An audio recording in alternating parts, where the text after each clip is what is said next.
नमस्कार मित्रांनो, सुस्वागतम. लक्ष्मीच्या पावलांनी या मालिकेच्या आजच्या भागामध्ये आता अद्वैतची निर्दोष सुटका होते. सर्वजण आता कोर्टामध्ये एकत्र असतात, परंतु कलाला मात्र राहुल तेथे कुठेही दिसत नाही.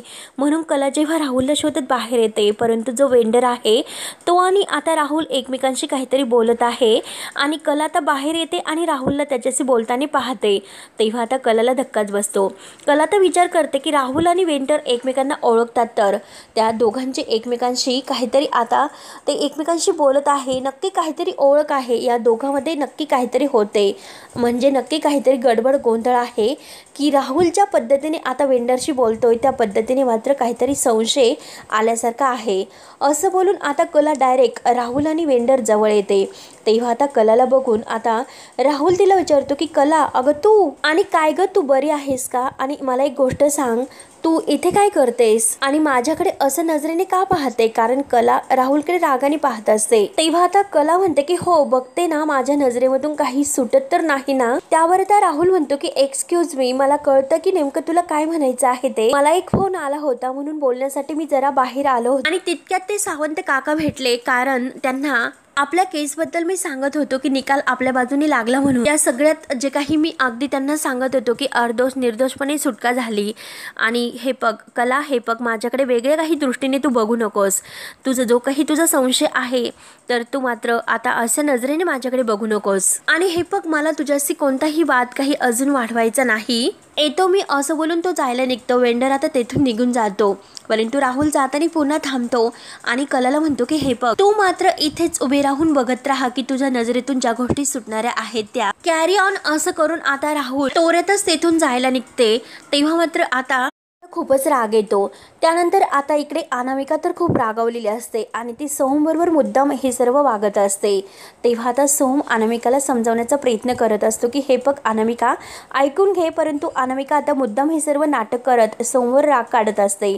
आता दोघेही बाहेर असतात. तेव्हा आता सोहम अनामिकाचा हात धरतो आणि तिला सॉरी म्हणतो, परंतु अनामिका रागाने मात्र त्याला हात सोड असं म्हणते. तेव्हा आता सोहम परत तिला सॉरी म्हणतो, तर अनामिका आता खूप जोराने ओरडते की खरंच तुझ्याबरोबर लग्न करून मी फसले. अरे घरात तर तुला काडीची किंमत नाही आणि तू काय लोकांची किंमत करणार? अरे तू तर अगोदर मला किती समजूतदार, शांत आणि जबाबदारी घेणारा वाटत होता. शामळू निघाला एक नंबरचा. तेव्हा आता सोहमला खूप राग येतो.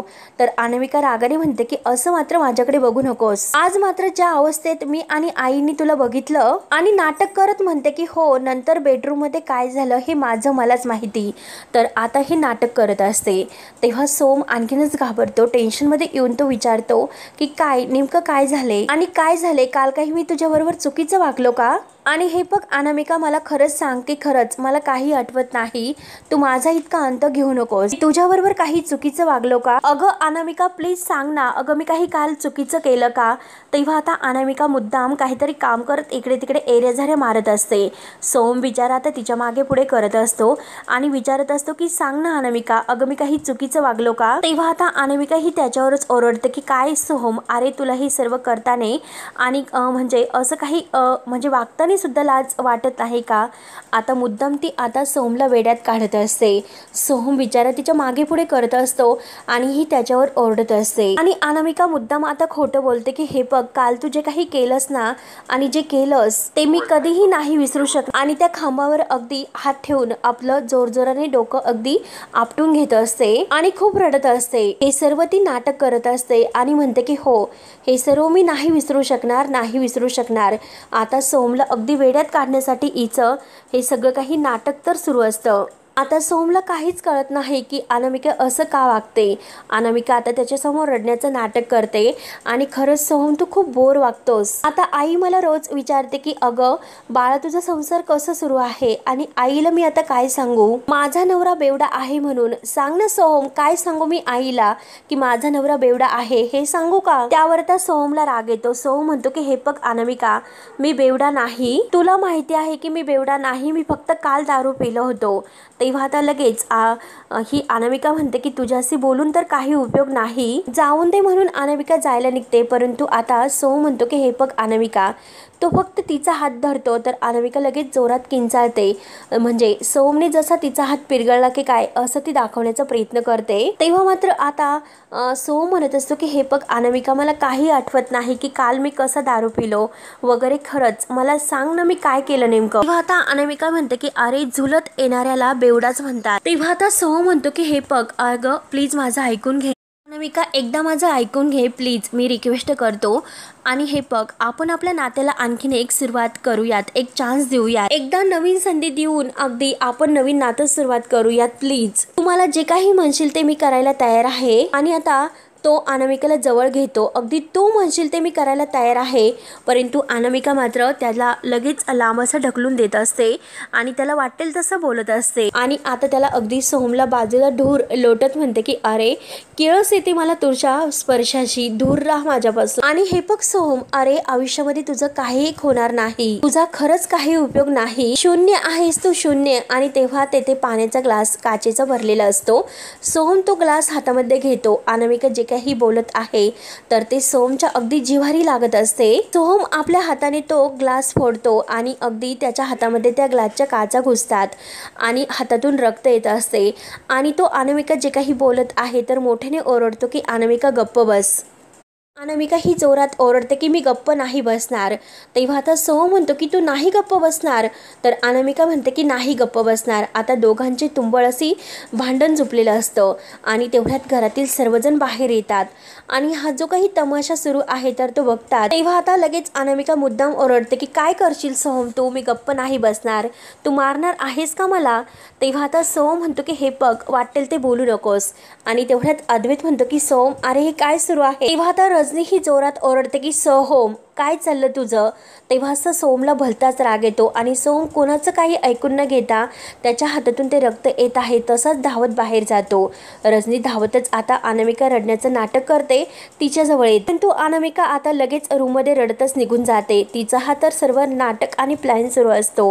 आता रोहिणी राहुल हे सर्व अगदी आनंदाने पाहत असतात. अद्वैत लगेच आता सोहमच्या मागे जातो. तेव्हा आता रजनी ही अनामिकाला अनामिका अनामिका करत तिच्या रूममध्ये मागे जाते. अनामिका आता रूममध्ये हसतच येते आणि दरवाजा लावून घेते. आता बाकी घरातील सर्वजण आता इकडे आतमध्ये म्हणजे अनामिकाला दरवाजा उघडण्यासाठी दरवाजाच्या बाहेर उभे असतात. रजनी म्हणत असते की अनामिका अगं दार उघड, अगं बाळा काय झालं तुमचं, अगं बाळा दार उघड. अनामिका मात्र आता आतमध्ये हसत असते. अनामिका आता इतकी हसत असते तर रजनीकडे बाहेर बिचारी टेन्शन मध्ये येते आणि तिला दार उघड असं म्हणत असते. तर आबा म्हणतात की रजनी हे पग शांत हो. तेव्हा आता अनामिका ही मुद्दाम अगदी मनामध्ये म्हणत असते की सोहम अरे बघतच राहा की मी तुला सगळ्यामध्ये कसं अडकवते. आता मात्र सगळ्यांना समजेल की माझा मानसिक छळ तू करत आहे, कारण आता जे काही सोहमच्या हातातील रक्त आहे तर ते अनामिकेच्या हाताला लागलेलं असतं. आणि आता माझ्या जीवावर सुद्धा तू उठला आहे. अगदी कुणाच्याच नजरेमध्ये मी तुला एक चांगला माणूस नाही ठेवणार, अगदी स्वतःच्या सुद्धा. त्यावर आता लगेच आबा हे रजनीला म्हणतात की आपण उगाच अनामिकाच्या मागे लागायला नको, त्यामुळे चला सगळेजण बाहेर आतमध्ये चला. पण तू बिचारी रजनीचा मात्र जीव काही शांत राहत नसतो, तिला खूप टेन्शन येते. रजनी तेथेच अनामिका अनामिका करत असते. तर आता आबा म्हणतात की रजनी अगं चल. रजनी रडतच हो आबा असं म्हणते. तर आबा सर्वांना खाली जायला सांगतात, परंतु रजनी मात्र तेथेच उभी असते. आबा पुन्हा म्हणतात की रजनी. तेव्हा आता रजनी आबांचं ऐकून तेथून जायला निघते, परंतु रजनीचा मात्र तेथून पाय काही निघत नसतो.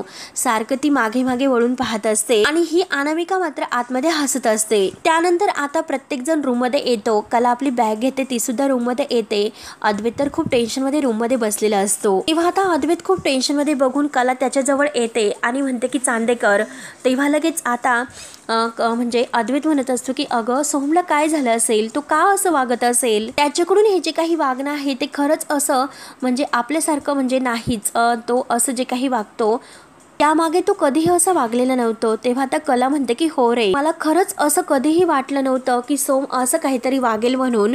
मी त्याच्याकडून कधीही अशी अपेक्षा केलीच नव्हती. त्याचंही वागणं बघून मला सुद्धा खूप धक्का बसलेला आहे. त्यामुळे चांदेकर मला असं वाटतं की नक्की काहीतरी वाटतं की खरंच चांदेकर अरे त्याच्या मनात खूप काही साठलेलं आहे आणि ते मात्र तो कुणापाशी नाही बोलू शकत. आणि अरे चांदेकर तू तर त्याच्याशी बोलणार होतं. तर अद्वैत म्हणतो की हो मला सुद्धा त्याच्याशी बोलायचं होतं, परंतु ह्या सगळ्या कोर्ट केसच्या गडबडीत ते सगळं राहूनच गेलं. आता मात्र मी त्याच्याशी नक्की बोलेल असे आता अद्वैत ठरवतो. तेव्हा आता कला म्हणते की ठीक आहे चल, तू जर त्याच्याबरोबर बोलला तर त्याला सुद्धा हलकं वाटेल. तेव्हा आता कला ही जायला निघते तर अद्वैत तिचा हात धरतो आणि खरे असे म्हणतो आणि म्हणतो की खरंच खरे मला खूप हलकं वाटतं. तेव्हा आता कला सुद्धा त्याचा हातामध्ये घट्ट पकडून त्याच्या हातावर हात ठेवते. हे बघ खरे अगं माझ्यावर जे काही हे आरोप आले होते, जे काही आरोप होते तर ते मला घेऊन असं फिरणं शक्य नव्हतं. खरंच मी काही गुन्हा केला नसताना मला हे जे काही अपराधीपणाची भावना वाटत होती, त्यामुळे खरंच मला खूप टेन्शन होते आणि हे सगळं काही खूप अवघड केलं असतं. तेव्हा आता कला सुद्धा अगदी समजूतदारपणे अद्वैतला म्हणते की हो अद्वैत, अरे मी सगळं काही समजू शकते. त्यावर आता अद्वैत म्हणतो की हो खरे मला खरंच आता डोक्यावरचं हे ओझं उतरल्यासारखं वाटतं. वेंडरने मात्र त्याचा गुन्हा कबूल केला हे मात्र बरं झालं. तेव्हा आता कला म्हणते की थांब मी फ्रेश होऊन येते. तर अद्वैत म्हणतो की अगं मला तुला काहीतरी विचारायचं होतं. तेव्हा आता कला म्हणते की अरे विचार ना. तर अद्वैत तिला विचारतो की तो वेंडर अरे तुझ्या हाताला लागेल असं तुला का वाटलं होतं आणि त्या मनीष मार्केटमध्ये जावं असं तुला का वाटलं बरं? म्हणजे तो वेंडर तिकडेच आहे असं तुला का वाटलं असेल?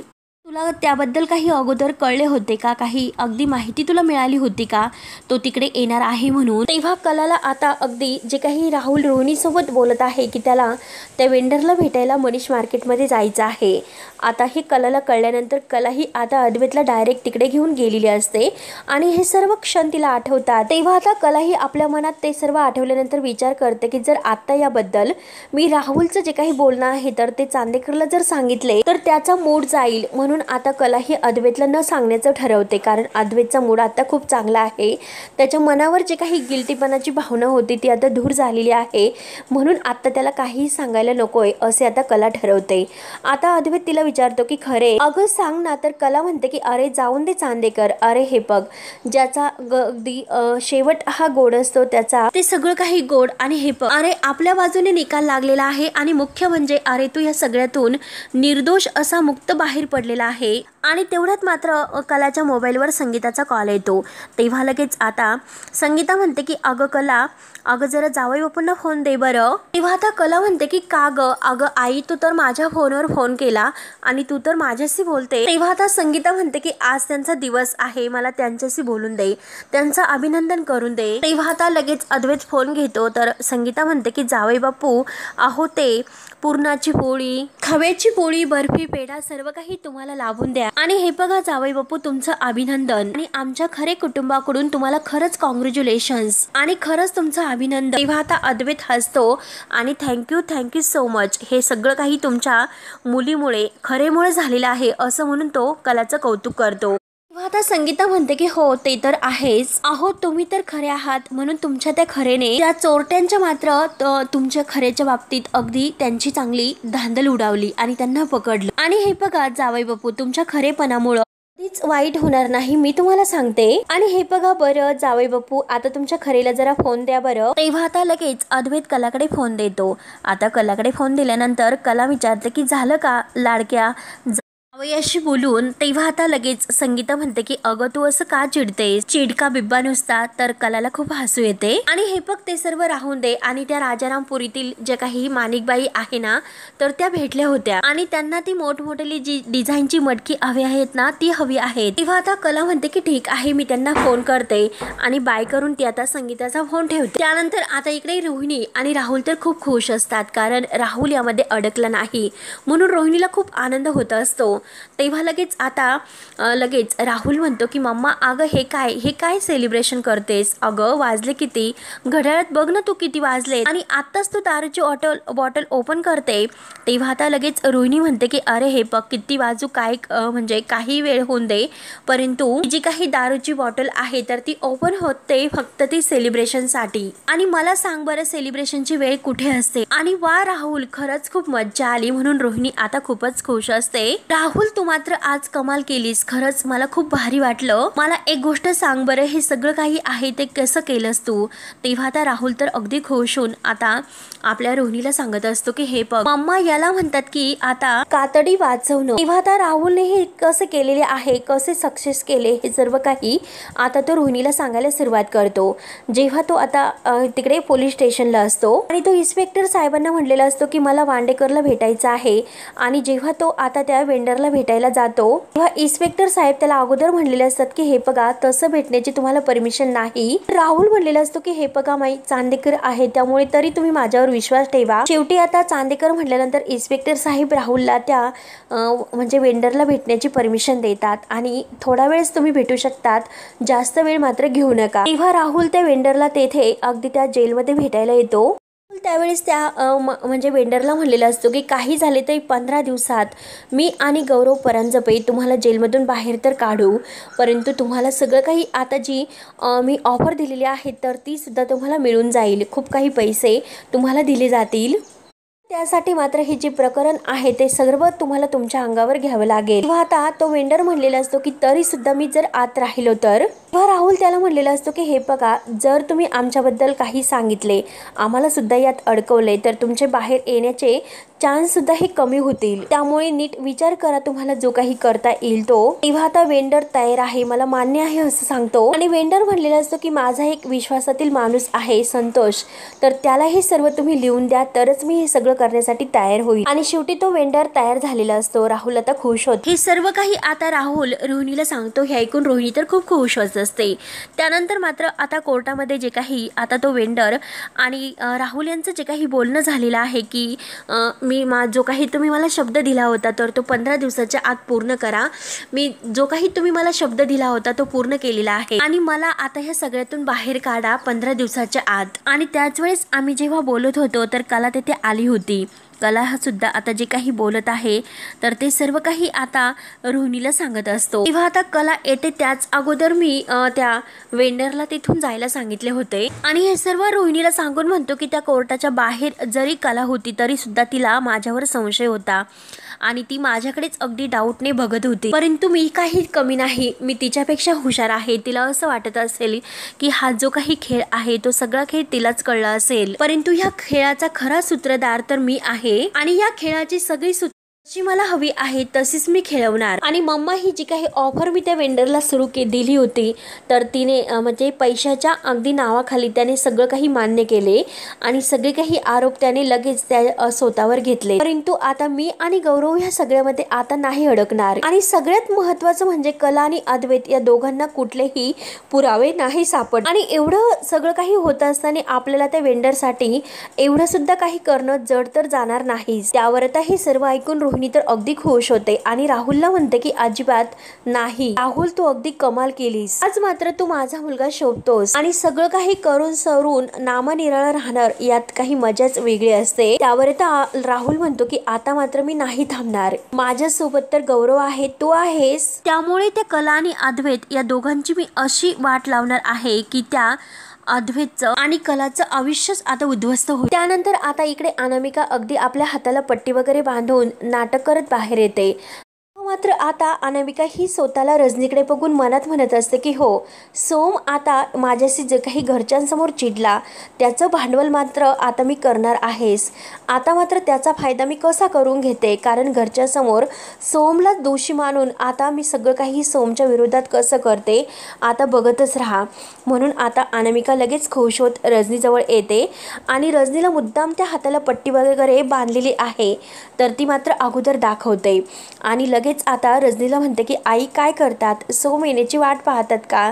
तेव्हा आता लगेच मुद्दाम तो हात बाजूला लपवते तर रजनी म्हणते की अगं काय काय लपवलंस, म्हणजे सोमने तुझ्यावर हात उचलला होता असता. तेव्हा आता अनामिका मुद्दाम खोटं बोलते आणि म्हणते की आई अहो भाजी चिरताना लागले, एकावर एक आता सोमला अगदी बरखास्त करण्यासाठी, आता घरच्यांसमोर सोम किती चुकीचा आहे हे दाखवण्यासाठी आता ती चुकीचं हे नाटक करत असते की आई भाजी चिरताना चिरले. तेव्हा आता लगेच रजनी विचारते की काय अगं भाजी चिरताना मनगटाला लागलेस का. तेव्हा आता लगेच अनामिका म्हणते की आई भाजी चिरत होते आणि बाजूला मात्र जो काचेचा ग्लास होता तो पडला आणि त्याची कास लागली. त्यावर आता रजनी विचारते अनामिका नक्की काय लागलं ते मला सांग बरं. तर आता रजनीनं असं विचारल्यानंतर अनामिकेला तेच हवं असतं आणि मुद्दाम ती आता रजनीला म्हणते की अहो आई काहीच नाही. तर रजनी म्हणते की बघू. तेव्हा आता जेव्हा सोम आणि अनामिका या दोघांमध्ये सकाळी जे काही वाद होत असतात तेव्हा आता रजनीला ते वाद आठवतात. ती लगेच अनामिकेला विचारते की म्हणजे सकाळी सोम चिडला होता तेव्हा तुझ्या हाताला काही जखम वगैरे झाली, सोमने काही मारले बिरले की काय. तेव्हा आता लगेच अनामिका म्हणते की आई असं काही नाही, असं काही काय बोलतात, सोम कशाला मला मारेल बरं. तेव्हा आता रजनी म्हणते की सोम अजून सुद्धा आलेला नाही आणि कालच्या सारखा तो पुन्हा दारू पिऊन येईल का. तेव्हा आता लगेच मुद्दाम आता ही नाटक करत म्हणते की नाही काल चुकून झाले असन त्याच्याकडून, असं तो आज नाही करणार. सोम असं नाही तुम्हाला तर माहितीच आहे ना, तो आज नाही पिऊन येणार आणि शेवटी आपणच त्याला समजून घ्यायचं आहे ना. आणि हे बघा आई आता टेन्शन घेऊ नका, आता तुम्हाला आरामाची गरज आहे, तुम्ही जा बरं, मी आहे तुम्ही जा बरं. तेव्हा आता रजनी म्हणत असते की अगं थोडा वेळ तरी मी थांबते. परंतु अनामिका मुद्दाम आता रजनीच्या पुढे पुढे करत असते. रजनी म्हणते की जर काही लागले तर प्लीज मला बोलावशील का. तर अनामिका म्हणते की हो. आणि रजनी आता आतमध्ये गेल्यानंतर अनामिका खूप खुश होऊन हसते. त्यानंतर मात्र आता इकडे कलाही झोपलेली असते. अद्वैत सारखा तिच्याकडे एकटक लॅपटॉपमध्ये काम करताना बघत असतो आणि मनात म्हणतो की खरंच माझ्यासाठी किती काही करत असते, सतत धावपळ करत असते, खूप दमत असते. आणि तेवढ्यात कलाजवळ डास येतो आणि कलाची झोप आता मोडलेली असते. तेव्हा आता अद्वैत तो डास पाहतो आणि चांदेकर मेन्शन मध्ये डास म्हणून तो आता हातामध्ये एक असे बॅट वगैरे घेतो आणि तो डासांना मारत असतो. त्यानंतर आता तो त्या कलाच्या अंगावर हळूच असं पांघरून घालतो आणि एसी बंद करू का, जर एसी बंद केला तर मी कसं झोपणार बरं असा तो विचार करतो. परंतु जाऊन ते एसी बंदच करतो, कारण खरे माझ्यासाठी इतकं काही करते मग मी तिच्यासाठी इतकी सुद्धा ऍडजस्टमेंट नाही करू शकत का, असे ठरून तो आता एसी बंद करतो. तेव्हा आता कलाही झोपलेली असते. अद्वैत एकटक तिच्याकडे बघत म्हणतो की खरंच कितीही अति आगाऊ असली तरी सुद्धा मनाने चांगली आहे, म्हणून तो कलाकडे बघत अगदी खुश होतो. आणि मित्रांनो शेवटी हा भाग येथे संपतो. पुढील भागामध्ये कलाने आता जी काही मडक्यांची ऑर्डर घेतलेली असते तर आता अद्वैत ते मडके पाहतो. सगळे काही मडके आता बाहेर असतात अंगणामध्ये. तेव्हा आता अद्वैत म्हणतो की खरे नेमकं आता इथे मडके तयार करायला बसणार आहे, म्हणून तो आता त्या मडक्यावर नक्षीकाम करण्यासाठी ब्रश वगैरे हातामध्ये घेतो आणि त्या मडक्यावर आता नक्षीकाम तो करत असतो. तेवढ्यात कला बाहेर येते. कला आता चांदेकरला ते सर्व करताना बघून आता त्याच्यावर ओरडते की चांदेकर काय करतोस तू. तेव्हा आता अद्वैत दाखवतो की काय केलेले आहे. तर कलाही चिडते आणि म्हणते की अरे मला विचारल्याशिवाय तू माझ्या वस्तूंना का हात लावतोस, ही सगळी मडकी माझी कामाची आहेत. तेव्हा आता अद्वैत म्हणतो की हो तुझी सगळी काही मडकी मी अगदी प्रॉपर व्यवस्थित करून देतो. म्हणून जेव्हा तो एक मडकं उचलतो तेव्हा आता ते मडकं फुटलं जातं. रॉकेट धावतच येतो आणि कला ही रागाने आता चांदेकरकडे पाहत असते. तिला तर आता खूप राग येतो मडकी फुटली म्हणून. त्यानंतर आता कलाही आता आतमध्ये येते. तर आबा तिला विचारतात की काय झालं सुनबाई, तू कसला विचार करतेस, कोणत्या विचारात आहेस तू. तेव्हा आता कला म्हणते की हे बघा आजोबा, आपल्या बाजूने जरीही निकाल लागला तरी सुद्धा मला अजून संशय आहे की यामध्ये आणखीन कोणीतरी सामील असणार आहे. तेव्हा आता आबा म्हणतात वेंडरने कोणी नाही असं स्पष्ट तर आपल्याला सांगितले ना. त्यावर आता कला म्हणते वेंडर खोटं बोलत होता आजोबा. तेव्हा आता रोहिणी कलाचं आणि आता आबांचं हे बोलणं ऐकत असते. तेव्हा आता रोहिणी हे सर्व ऐकून आता मनात ठरवते की काहीतरी असा प्लॅन करावा लागेल तरच आता हिचं तोंड हे बंद होईल. तेव्हा आता रोहिणी कला आणि अद्वैतला अगदी काहीतरी धक्का पोहोचवण्यासारखं त्यांच्या जीवावर उठण्यासाठी काहीतरी असा प्लॅन करणार. आणि मित्रांनो पुढे काय होणार हे पाहण्यासाठी आता आपल्या चॅनलला नक्की सबस्क्राईब करत राहा. धन्यवाद.